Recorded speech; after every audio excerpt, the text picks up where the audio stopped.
এবার পাকিস্তানের জন্য আকাশসীমা বন্ধ করল ভারত। কাশ্মীরে জঙ্গি হামলার ঘটনার উত্তেজনার মধ্যে পাল্টাপাল্টি পদক্ষেপ। এবার পাকিস্তানের উড়োজাহাজের জন্য আকাশসীমা বন্ধ করে দিয়েছে ভারত। বুধবার রাতে ইসলামাবাদের বিরুদ্ধে কঠোর পদক্ষেপ অংশ নিচ্ছে নয়াদিল্লি। বাণিজ্যিক ও সামরিক সব ধরনের পাকিস্তানি উড়োযান ভারতের আকাশসীমার ঢুকতে পারবে না বলে ঘোষণা দিয়েছে।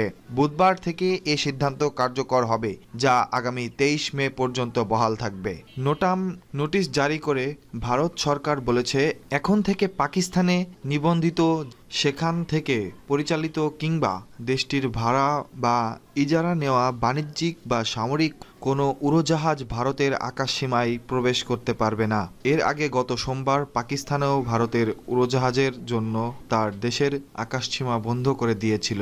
তবে পাল্টাপাল্টি এমন পদক্ষেপের ঘোষণার আগে থেকেই উভয় দেশ একে অপরের আকাশসীমা এড়াতে শুরু করে বলে প্রতিবেশী দেশ দুটির সংবাদ মাধ্যমের খবর। ইন্ডিয়া টুডে ও আনন্দবাজার লিখেছে, ভারতের এই সিদ্ধান্তের ফলে মালয়েশিয়ার মতো দক্ষিণ পূর্ব এশিয়ার দেশগুলোতে যেতে পাকিস্তানের উড়োজাহাজের অনেকটা বেশ পথ পাড়ি দিতে হবে। চীন ও শ্রীলঙ্কার উপর দিয়ে যেতে হবে দক্ষিণ পূর্ব এশিয়া ও ওশেনিয়ার দেশগুলোতে যেতে।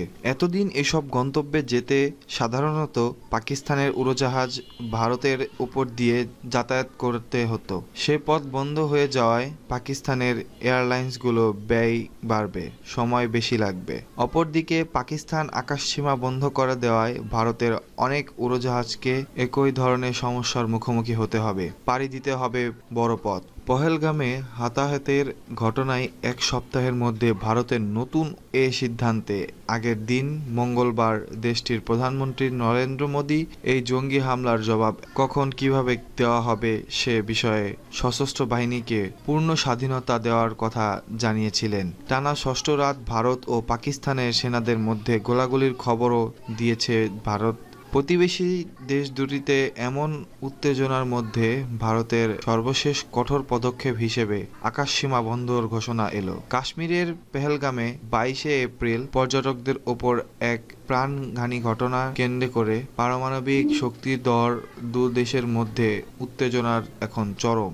ভারত ওই হামলার সঙ্গে পাকিস্তানের যোগসাজশ আছে বলে অভিযোগ করেছে। পাকিস্তান তা অস্বীকার করে ঘটনার নিরপেক্ষ আন্তর্জাতিক তদন্ত চাইলেও ভারতের হামলা আসন্ন ধরে নিয়ে প্রস্তুতি সাজাচ্ছে বলেও এর আগে ইসলামাবাদ জানিয়েছে। ওই সন্ত্রাসী হামলার জড়িত 3 জনকে শনাক্ত করার কথা জানিয়েছে ভারত। তাদের মধ্যে 2 জনই পাকিস্তানি নাগরিক বলে দাবি নয়াদিল্লির। পাকিস্তানি ভিত্তিক দ্য রেজিস্ট্যান্স ফ্রন্ট এই হামলার চালিয়েছে বলে অভিযোগ করেছে। এই সশস্ত্র সংগঠনটিকে লস্কর-ই-তৈবার ছায়া সংগঠন মনে করে ভারত। জাতিসংঘের সন্ত্রাসী গোষ্ঠীর তালিকায় থাকা লস্কর-ই-তৈবার সঙ্গে পাকিস্তানের সামরিক বাহিনীর যোগসাজশ আছে বলে নয়াদিল্লি দীর্ঘদিন ধরেই অভিযোগ করে আসছে। ইসলামাবাদ এসব অভিযোগ অস্বীকার করেছে। পেহেলগামে হামলার দায়ে পাকিস্তানিকে অভিযুক্ত করে ভারত এই রকমের মধ্যে সিন্ধু পানি চুক্তি স্থগিত সহ বেশ কিছু পদক্ষেপ নিয়েছে।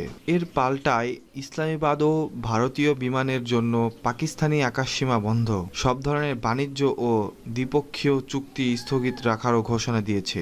2 পারমাণবিক শক্তিধর প্রতিবেশীর মধ্যে উত্তেজনার প্রশমনে চেষ্টা চালিয়ে যাচ্ছে আন্তর্জাতিক মহল। জাতিসংঘের মহাসচিব আন্তোনিও গুতেরেস ভারত ও পাকিস্তানের কর্মকর্তাদের সঙ্গে আলাদাভাবে ফোনে কথা বলে সংঘাত এড়াতে অনুরোধ জানিয়েছে।